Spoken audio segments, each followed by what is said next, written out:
saya dengan Adinda Nurul Ismi Fitrianti dengan NIM 1054211090017.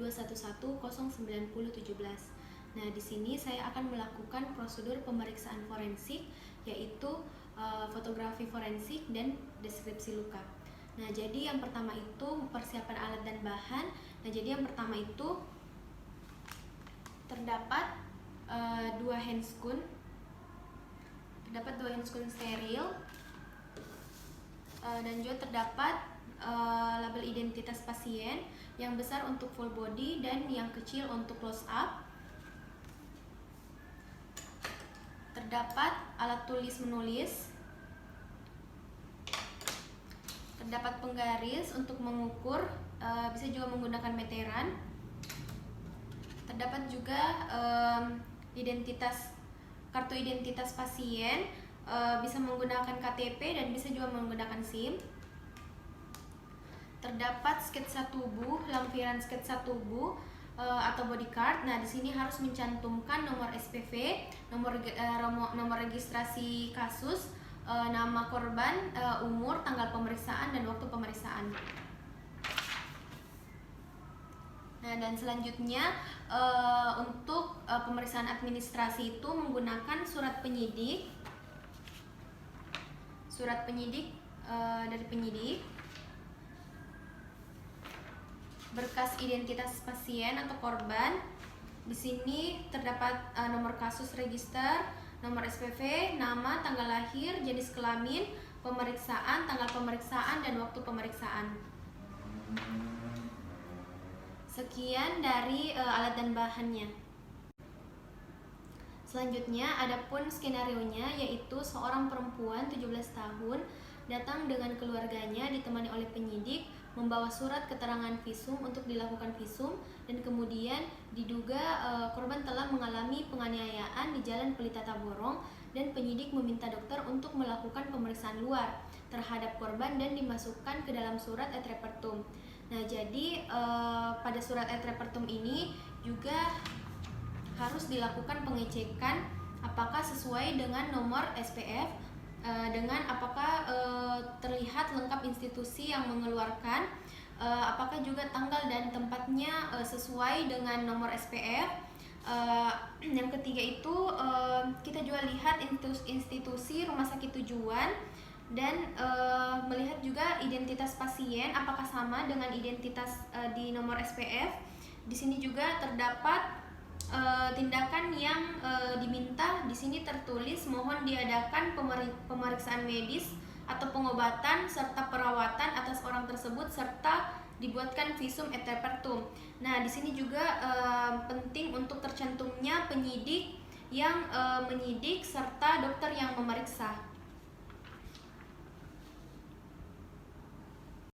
Selanjutnya, setelah dilakukan pengecekan pada SPV dengan identitas pasien sesuai, selanjutnya kita akan memakai alat pelindung diri, tetapi terlebih dahulu memakai antiseptik, mencuci tangan memakai antiseptik.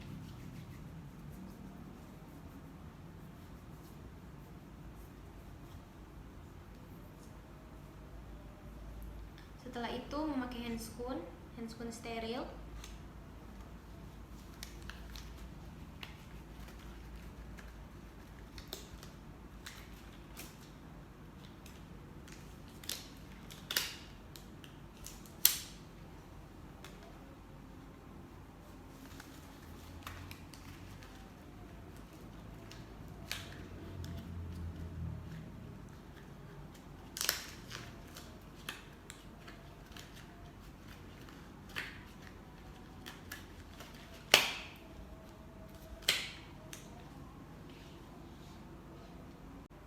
Nah, selanjutnya setelah memakai handscoon, kita memposisikan pasien dengan posisi terlentang dan melakukan pemeriksaan tanda-tanda vital dengan menggunakan stetoskop dan termometer, serta melakukan pemeriksaan fisik, yaitu mengukur berat badan dan tinggi badan. Nah, jadi yang selanjutnya itu kita masuk ke prosedur foto forensik. Nah, jadi yang pertama itu kita posisikan pasien dengan posisi anatomi. Nah, selanjutnya kita memasang alat pengukur badan di samping pasien.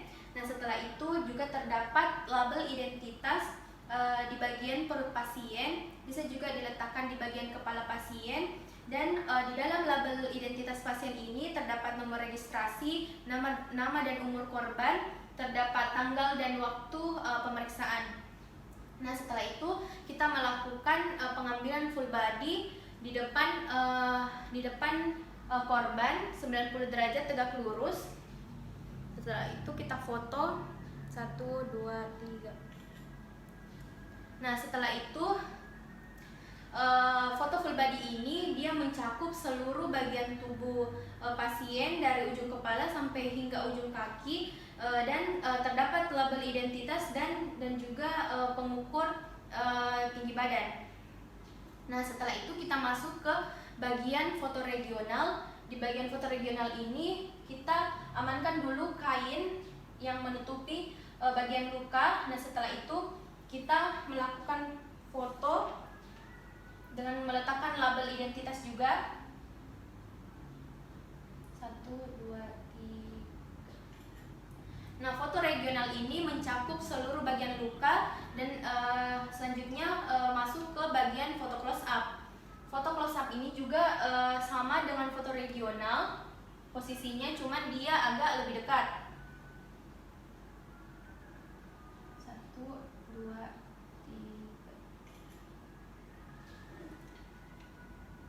Nah, yang terakhir yaitu kita memperhatikan apakah terdapat barang-barang. Jika terdapat barang-barang kita foto, tetapi di sini tidak terdapat barang-barang. Sekian dari foto forensik.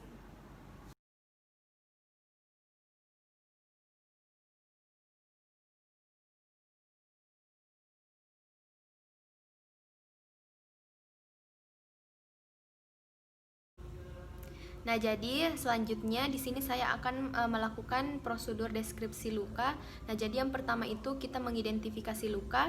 Di sini terlihat satu buah luka dengan luka terbuka di bagian lengan atas,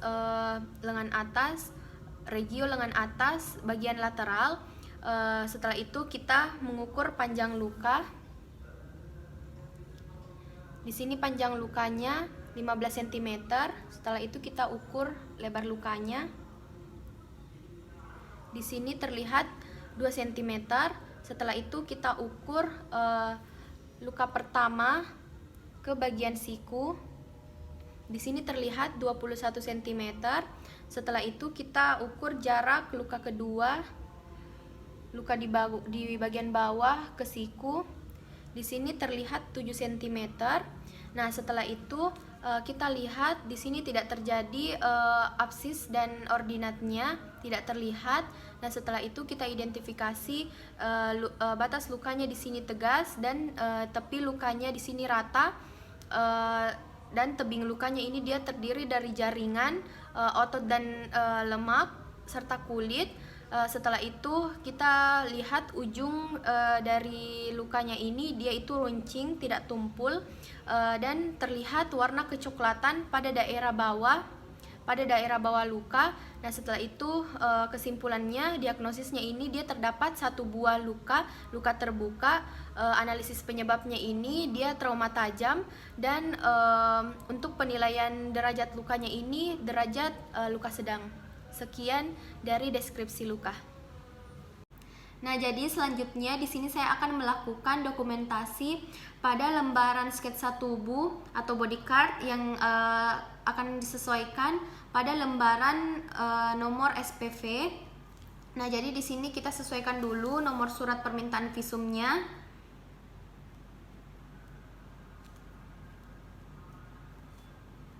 Nah, setelah itu nomor korban atau umur.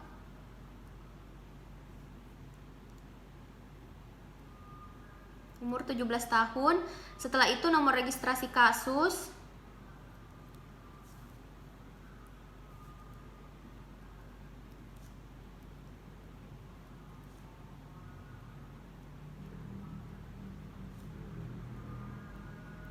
Setelah itu nama pemeriksa. Ini dokter yang memeriksa.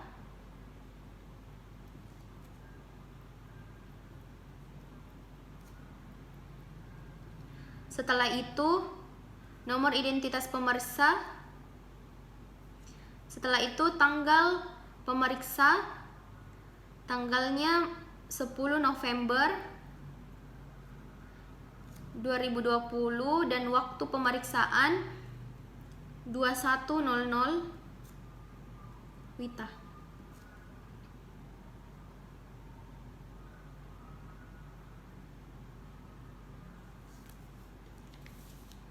Nah, selanjutnya kita melakukan apsiran pada body card yang telah kita lakukan tadi, yaitu di bagian lateral lengan, regio lengan atas, tubuh atas.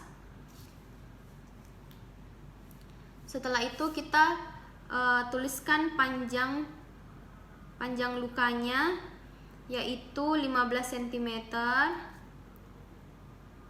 dan lebarnya 2 cm.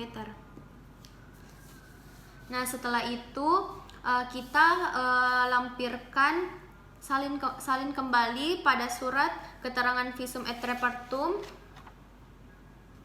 yang telah dituliskan pada lembaran body card. Dan ya, sekian dari dokumentasi forensik.